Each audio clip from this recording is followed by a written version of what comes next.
Hi, my name is Brian Mecca. I'm a very good friend of Doyle's, Mark's, and was of his mother, too.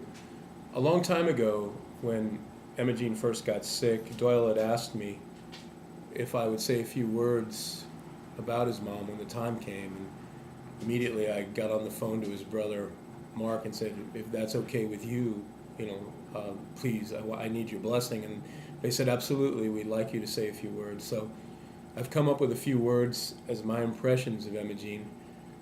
Also, I thought there was an apt background as I'm sitting at my wife's grandmother's dining room table, and a lot of, I guess, the family stuff had been discussed around this table. The same with the hutch in the background. A lot of her family history passed along this table, and I wanted an appropriate setting to tell about Emogene. I thought in a family setting would be a good setting. I call this a tribute to a friend. The first impressions I had of Emogene was the friendliness. Excuse me if I keep referring to the text. Without hesitation, she gave me a warm hug and welcomed me into her home.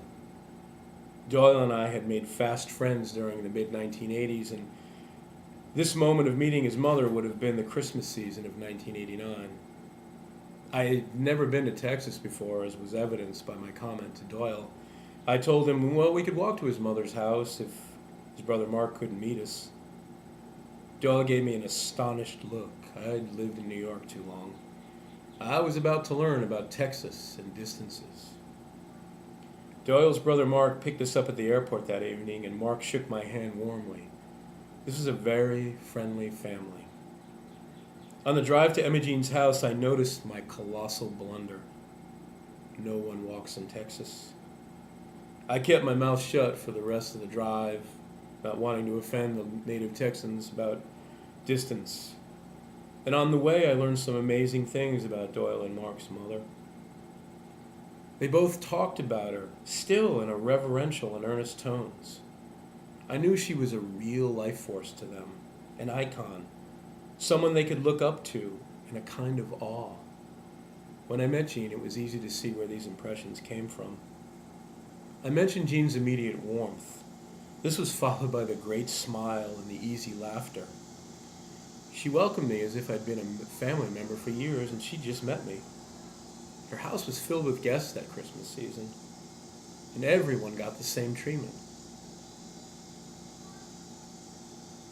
She's a kind of motherly force. People wanted to be around her, to get close to her, to feel the specialness she provided for them.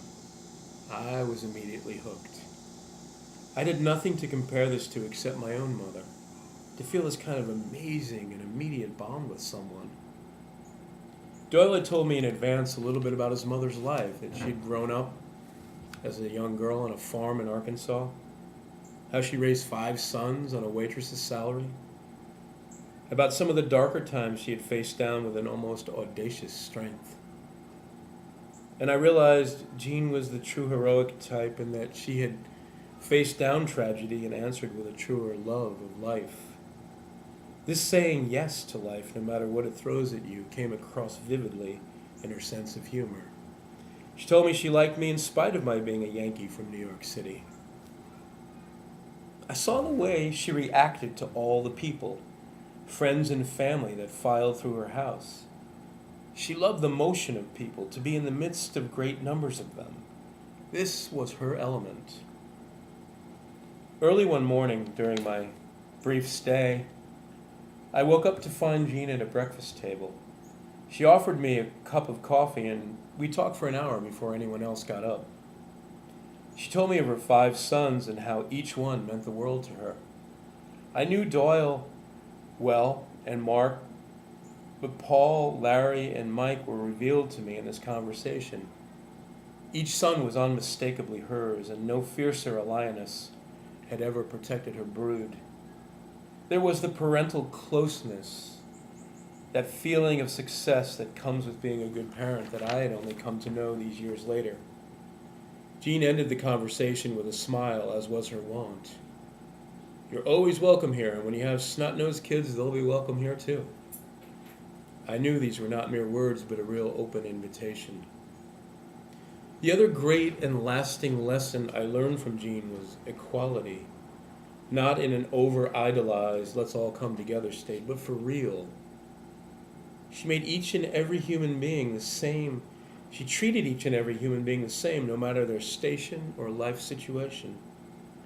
It made me feel small for all my petty grievances with others measured against Jean's acceptance. It was as if life had taught her some higher lessons that we all need to learn. As one who seeks true teachers, I was in gratitude. I appreciate those who shed light, show a better way, even against the odds. I know in my long and wonderful friendship with Doyle, he has provided me with a kind of irreplaceable education by being a knowing but gentle teacher. Well, I can say the same of his mother. I know that Jean will be surrounded today by those who loved her more deeply than can be expressed, those who will grieve the passing of her spirit, who were touched by her gifts. It is an apt way for someone to be honored that was so honorable of their lives. When my own poor words are so inadequate to the task of summing up a life in 4 minutes or less, my Catholic training turns me to the great St. Paul, the great Christian psychologist who came up with a great truth through these words. And I quote St. Paul, "Nature does not know extinction. It refuses to stop. All it does is transform until we finally rest again next to the source of life." Some come to call this source God. Call it what you will. Only know this is the fulfillment of our finest hour, our triumph over death. Thanks for listening, and thanks to Mark, Larry, Mike, Paul, and especially Doyle for giving me this rare honor. Thank you.